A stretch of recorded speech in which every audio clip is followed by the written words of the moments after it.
BOM calculations compute cost contribution of resources according to an applicable procurement mode such as purchase order, or production flow, and the associated procurement criteria.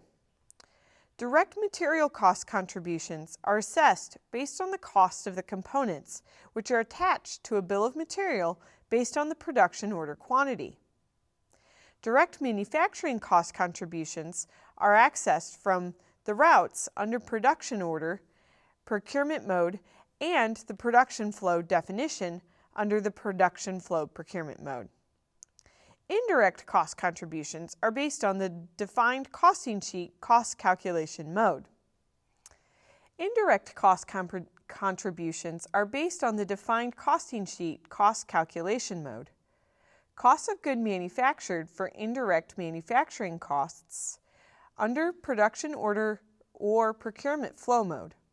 The purchase costs for indirect purchase costs are found under the purchase order procurement mode. Let's review the pieces in more detail. Cost groups are classifications of the costs contributed by resources.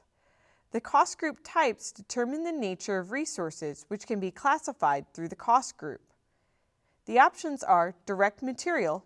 A cost group that is designated as direct material can be assigned to items.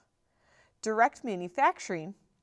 This is restricted to cost categories for manufacturing of operational resources. Next is direct outsourcing. These are restricted to service-type products. Lastly are indirect. An indirect cost group can be assigned to indirect cost for surcharges or rates. There's also an undefined option. A cost group that's designated as undefined can be assigned to items, cost categories, or indirect costs. In BOM calculation, contributions of resources to the calculated cost of prices are classified by their cost group. Enabling overview per cost group, aggregate of the cost composition cost group can be configured according to the need in terms of the behavior, which can be fixed or variable, or undefined, which is the default for analysis purposes, and the profit setting. By using cost groups, users can calculate the sales price for the BOM. They can also assign one or more profit settings to each cost group so that AX can calculate a suggested price for a manufactured item that is based on a cost plus markup approach. The profit settings percentage specifies which percentage the system adds to the cost price when calculating the sales price. A profit setting is a configuration which can be used to derive a sales price during the BOM calculation process. It determines the profit percentage to apply on costs classified by the cost group to derive their contribution to the sales price. You can set up the following profit settings to be considered in BOM calculations: a standard, profit 1, 2, and 3.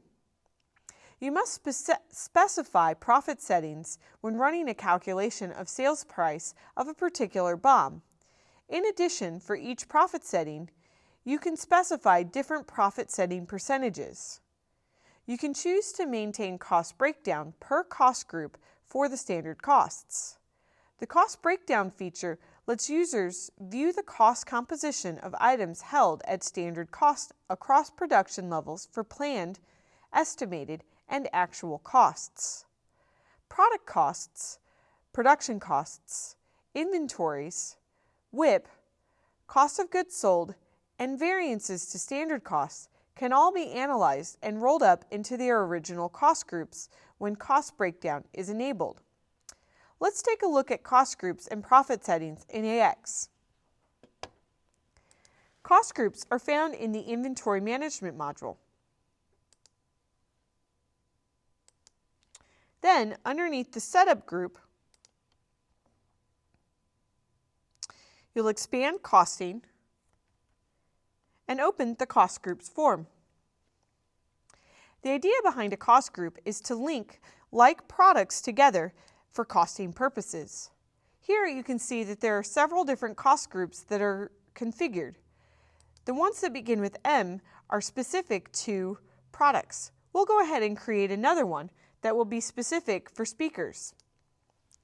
I'll click New, and to follow the naming standard, I'm going to type M and then 5. In the name field, I'll type in speaker components. On the General Fast tab, I'll need to select the cost control group type. If you select Undefined, this cost group can be linked to anything in the system, such as items, resources, or indirect costs. For this example, I'm going to select Direct Materials. This means that this cost group will only be available on a particular item. If you try to select this cost group on another screen, such as the Resources form, it will not be available. Next, in the Behavior field, I can select how this cost group should behave. I can indicate whether this is a fixed cost or a variable cost. For my example, we'll choose that this is a fixed cost. You can also mark one of each type as the default. Because the default is already configured in my system, I will not mark this checkbox. Next, on the Profit tab, you can add various different profit settings. By default, a standard record will always be created for you. The standard method is used by default when you're performing a BOM calculation. Oftentimes, this is left at 0%. You can add up to 3 additional profit settings for profit 1, 2, and 3. This is useful if you want to run some what-if analysis. So I'll create one for profit 1 with 20% and one for profit 2 with 23%. This would add 20% or 23% respectively to the items that this is linked to when you run the BOM calculation.